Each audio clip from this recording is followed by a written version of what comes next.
What's up, everybody? Jordan here, back with another episode of the Fitness, Food, and Freedom Podcast. Today, we're talking about 7 truths that I've learned about fitness. I've been in the fitness industry since 2013. November 2013, I got my first job at a gym, and that was working at the front desk, selling memberships, that kind of thing. Eventually kind of moved to personal training type of positions after that, and worked as a strength coach at a university, as an intern, a GA, assistant, and then worked online for the last 5 years, coaching people, and especially with nutrition, writing exercise programs a bit as well. So been in a lot of different environments with a lot of different types of people, to say the least. And the 7 truths I'm going to talk about today are 7 of the things that seem very simple on the surface, but I keep coming back to these things. And these are the things that we oftentimes, as people interested in fitness or professionals in the fitness industry, they're things that we ignore way too often. And I want to try to avoid that and hopefully set you up for success by talking about these 7 things. We're going to talk about nutrition type things. We're going to talk about muscle hypertrophy, training, what that should look like. It's all going to be talked about in today's episode. So thank you for joining me. This is episode 470 of the podcast. And if you're watching this on YouTube, the Stoltz Fit YouTube channel, thank you very much for joining me there. Really appreciate you kind of taking the time to watch me talking to a microphone. That's really cool to me. And actually, the podcast views have been going up, although they're not sky high like the audio version on Spotify is, which is the primary audience, and Apple Music. Can't forget about you iPhone users. But the YouTube channel is growing as well, which is cool to see, and is maybe a method of content creation that I'm going to explore a little bit more here in 2024. So be sure you go subscribe to Stoltz Fit if you're not already. Today's episode has no sponsors. I don't typically take any type of sponsors. Have before a couple different ones that I thought was a good message and good mission, but really it's brought to you by you guys and just your support of the podcast by listening, sharing it with your friends and family, subscribing to the other channels like TikTok Stoltz Fit, YouTube Stoltz Fit, this podcast on whenever you're listening it to. And if you are interested in working with me, to send me an email, jordanstoltzfitness@gmail.com is my email address for the fitness side of things. And we can work on a nutrition plan together. I can work with you on a training plan or a lifestyle approach, however you want to do it. And I really appreciate any support given there as well. I always talk in the first part of these episodes, which some people might like, some people might hate, but I kind of think of it a little bit like a journal doing these podcasts, and I like to talk about my fitness journey a little bit, what I'm doing this week, things that are on my mind. Essentially, this week was a big one for the nutrition goals. Training didn't change a whole lot, but finished up a cut. So did a short fat loss phase that was about 60 days that kind of had Christmas as a break, and there I didn't really do much during that holiday time, but essentially about 60 days, and pretty consistent through it, not ultra dialed in, but consistent nonetheless, pretty good. I really stuck to and leaned on structure during this cut. So for that last 2 months, I pretty much ate the same breakfast and the same lunch every single day for the entire time. I did swap out a few different things. So like if I had a piece of fruit at breakfast, I would swap that out for something different in the fruit variety down the road. Or if I had, I had like a sandwich for lunch was essentially the lunch, and I'll explain that here in a little bit. And I swapped out, the type of meat, the sauce I put on there. You can kind of customize things, and that's really why I liked the meals that I picked. So what I did is I tried to hit a lot of protein between those 2 meals, usually about 100 to 120 grams of protein between breakfast and lunch combined, and keeping calories below 800 for each meal, so didn't want to get too far over 1,000 calories between the two. And typically what this was breakfast was non-fat Greek yogurt, plain, mixed with whey protein powder, so it kind of created like a chocolate yogurt mousse type of thing. would put in a little bit of chocolate chips for some sweetness and crunch, and then would sometimes at the beginning have toast with that, kind of drop the toast out later, and then usually a piece of fruit like an orange or a grapefruit or something. For lunch, it was always a big salad and 2 sandwiches, which was, like I said, I rotated the meat and the sauces and whatever, but it's pretty basic, like roast beef or turkey sandwiches. I like those meals because I could customize them a lot. If I wanted to change up the fruit, I could change up the fruit. If I wanted to change up my salad, I could customize that without changing the calories a whole lot. It added a lot of flexibility for dinner too, and dessert, which I prefer, is having more flexibility at night. It worked super well. Effective cut, lost about 10 pounds in 8 weeks, which is about expected for my level of leanness, and with Christmas thrown in there as well. Another thing I used in this cut a lot was what I call meal stoppers, which is essentially drinking calorie-free liquids at the end of meals to kind of stop it in your mind. It's kind of that whole, if you keep on snitching on the food or getting seconds or thirds or whatever, or dessert, having something like a coffee or an espresso or, even a diet soda after your meal kind of in your mind serves like, this is done, I'm on to the next thing. Sometimes I'd even brush my teeth at night, and that would kind of serve as the stopper. A technique I like to use with all my clients to be able to just train the body on when you're done eating, essentially. What I did notice at the end of the cut that wasn't a good thing, although it was a very effective one, I did notice a little bit of sleep trouble, which I have never actually experienced in a fat loss phase in my entire life. We have twins that are 9 months old now. They sleep all right through the night, knock on wood, but they do wake up early. So I was really starting to notice, like, they're waking up early, but I'm also waking up before them through the night a few times, tossing and turning, temperature not quite right with my sleep, just wasn't great sleep. I could tell the sleep quality was down from normal. And I also noticed a lot more training fatigue. So not fatigue in the session. I had the mental fortitude to push through it, I guess. It was just that fatigue, central nervous system fatigue almost. It like carried forward more than normal as the diet went on. So like I would have a not intense volume-wise leg session, but just the fatigue that generated from doing compound movements made me really tired through the rest of the day, want to go to bed early, disrupted my sleep at night. I was tired the next day. It was almost like I needed to deload constantly, and definitely couldn't keep up with the normal training I do, and had to scale back big time. So that was a negative thing. Because of those factors, I chose not to increase calories slowly coming out of that fat loss phase. So from the cut, went right to the muscle gain. Calories went up from about 2,500 or so to about 3,400. So a pretty good 800, 900 calorie increase, which made an instant difference in training, recovery, and sleep. Those immediately went away day one after eating more calories. And that kind of serves a lesson to me to watch out for those type of signs. So that's what I'm doing now in the gaining phase, hypertrophy training in the basement gym. Still a little bit too cold to go outside and work on some strongman stuff, so we'll hold off on that. Stick to a lot of the goals I talked about in an earlier podcast in January about goals for this year for me being 30 and all. So anyways, we're going to talk a little bit today about these 7 different truths. Like I said, I keep coming back to these different things with clients.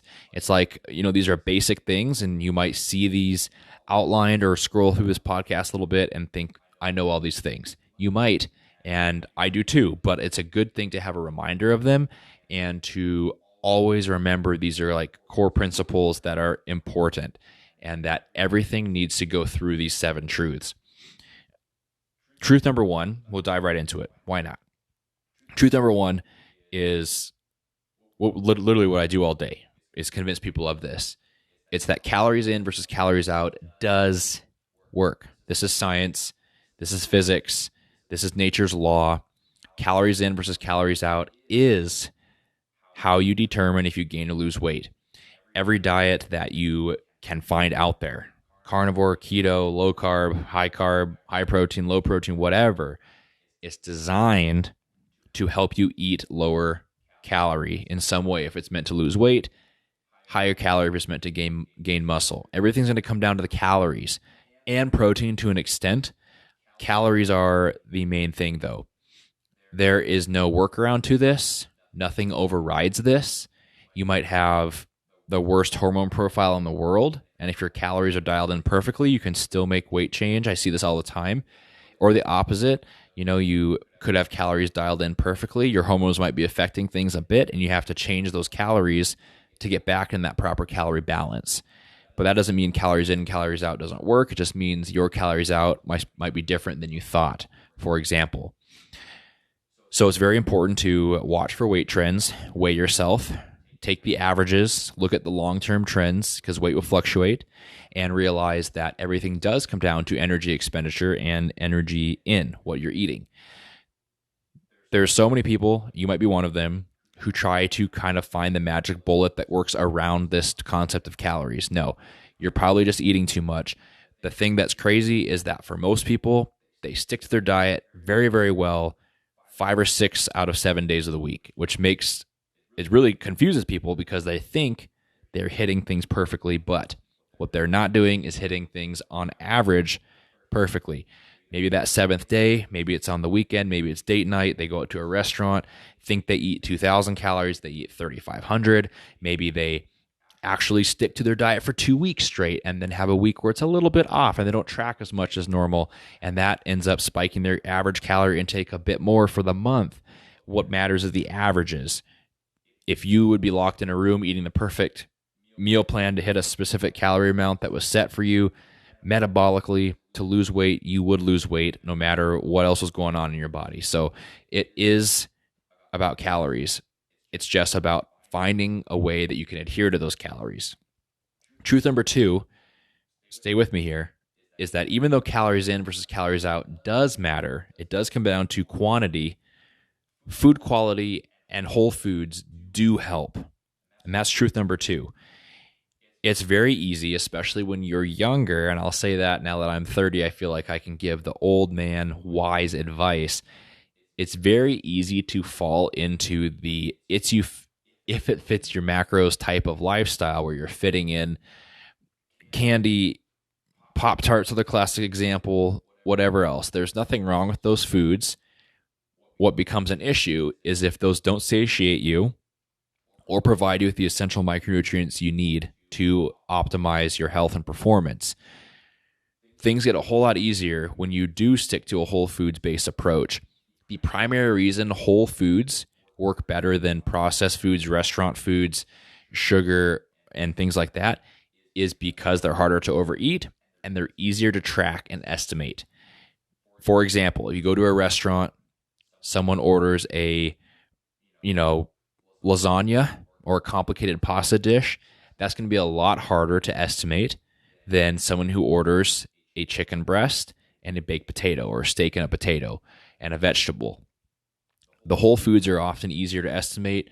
They're going to fill you up more, so you're not tempted to go eat dessert after or snack when you get home, or something like that. So it's very important to eat whole foods and focus the majority of your food intake around whole foods. Not only do they satiate you, but they do provide you with micronutrients, which as I've gotten more experience working with people, I realize are so important. A lot of people are missing they're having a lot of gaps in their nutrition, whether it's micros, vitamins, minerals.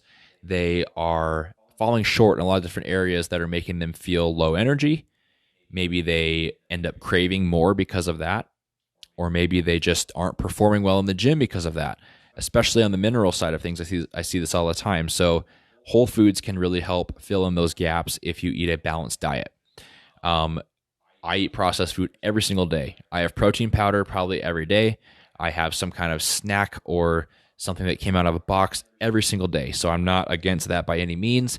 I do think, though, the smaller you make the food list you can draw from, the easier it will be to adhere to your numbers you need to hit to see weight loss or weight gain. Truth number 3 is that you do not have to do as much training volume as you think. Super common to see very intense workouts with a lot of sets, a lot of reps, a lot of exercises in a single day. It's that classic chest day. Bench press, incline press, dumbbell bench, cable fly, lateral raises, rear delt flies, tricep pushdown, skull crushers, abs. That's like a classic structure of a push day for a lot of workouts you'll find in magazines. I guess no one reads magazines now. Online, social media, the things people put out. You'd be surprised at how little you actually have to do to drive change. Something like 8 sets in a workout is actually a great workout if you're training hard enough and close enough to failure. You can make great muscle gain with that. You can definitely maintain muscle with that, probably with even less than that. I'd say more like 6 sets in a workout, maybe 4 to 6 sets for a body part. You could literally do 2 sets of bench, 2 sets of cable flies, and you're probably going to gain muscle on your chest if you're eating in a surplus. You'll definitely keep it if you're in a deficit. As an example. Now, that's not the workout program I follow. I do more sets because I enjoy it. I want the mental challenge, and I enjoy the pump, and more sets will get the pump. So I do more volume, but you don't need as much as you think. If you are avoiding the gym because you get really sore, it's really hard, you feel like you have to be there for an hour, that's simply not the case. You can make a ton of progress with not very much work, and I see this all the time. The hard part with that type of program is you have to be consistent with the boring stuff, because 2 sets of bench and 2 sets of cable flies isn't going to entertain you that much for 18 weeks straight. You're going to have a little bit of boredom set in. So you have to be disciplined enough to stick to that. The next truth, I think this is number 4, right, is that longer rest periods will benefit almost everybody. This was one of the things that I was kind of shocked by when I became a personal trainer, is how awkward the rest times were unless you're really good at small talk, but also how much people didn't want to rest. Maybe that was because I was awkward at small talk when I first became a trainer.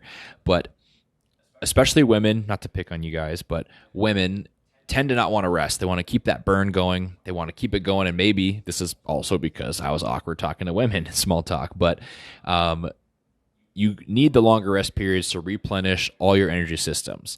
One of the first things you learn about in an exercise science class, degree, program is about energy systems: ATP system, creatine phosphate system, your muscle glycogen.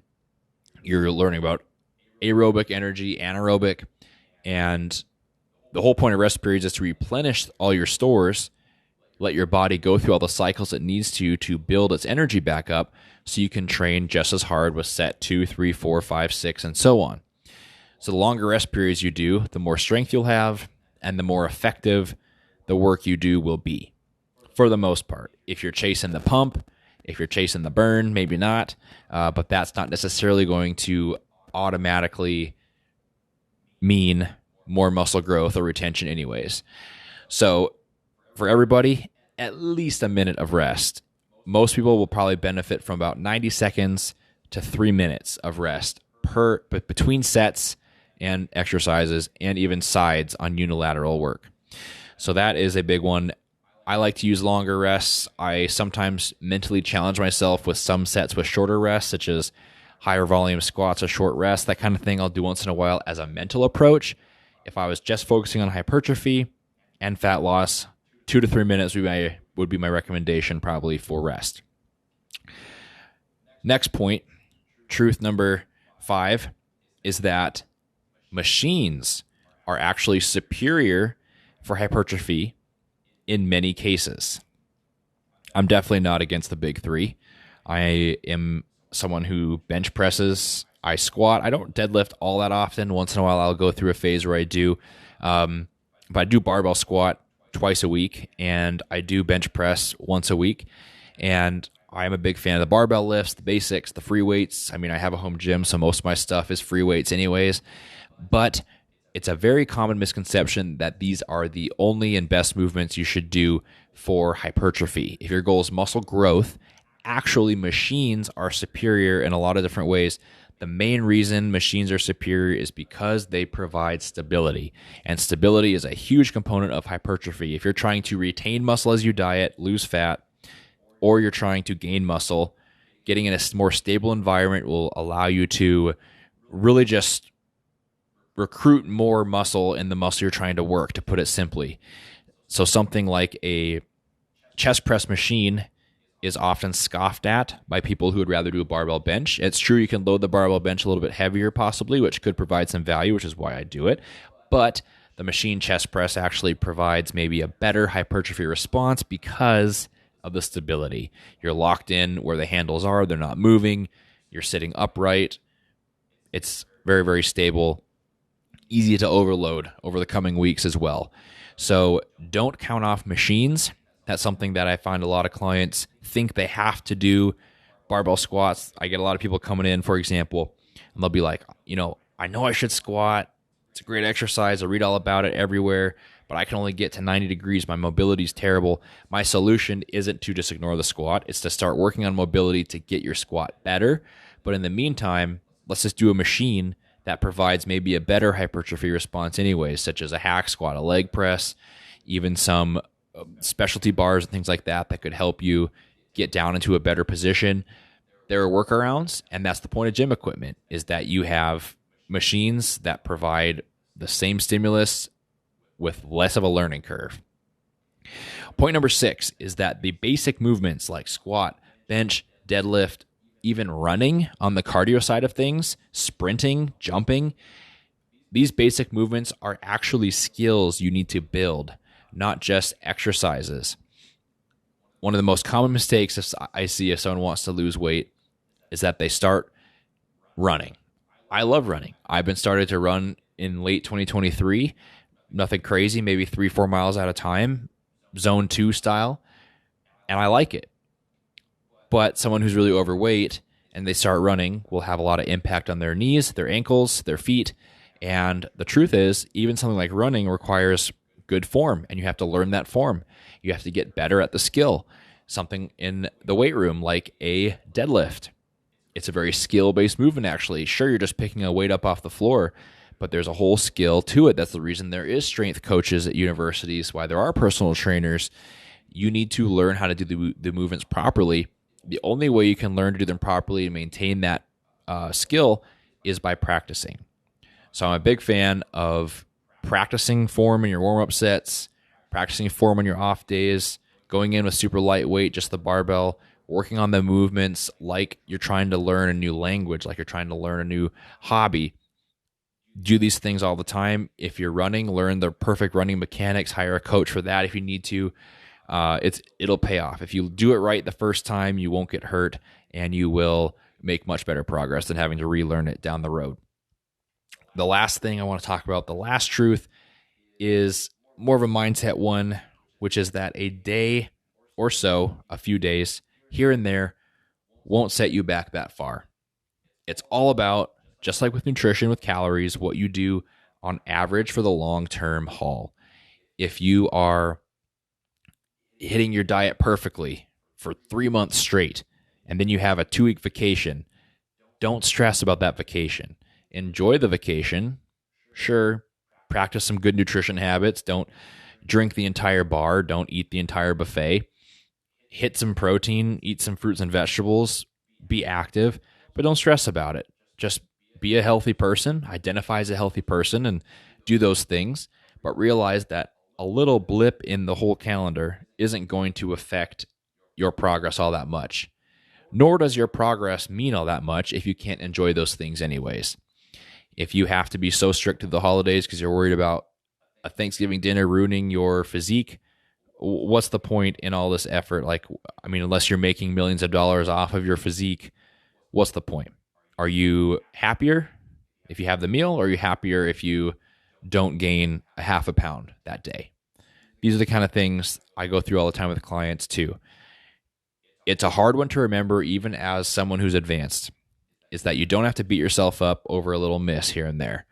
Try to stack more wins than misses, and you will see success. The more wins you can get without as many misses, you'll probably see more success. That's just the truth. If someone is going out to eat every week, having a cheat day every week, and maybe they are, going on vacation every other month, they're not going to see as good a progress as somebody who only sees that once or twice a year. But the idea is that you don't let that get to your head and stress about it.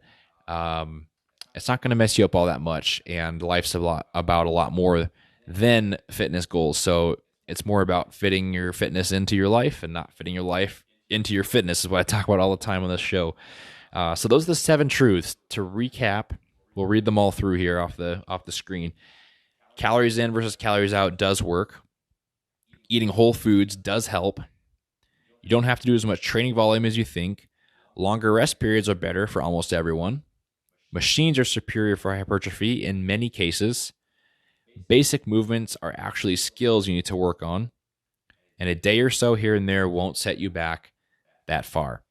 Those are the 7 truths that I came up with. I'd love to hear yours. If you're watching this on YouTube, list some down below that I missed or you have realized in your time, and I'd love to read those and see what your feedback is. Thank you for listening to this show, episode 470 of the podcast. More good stuff to come with Stoltz Fit, and I appreciate all you guys for listening. Take it easy, everybody.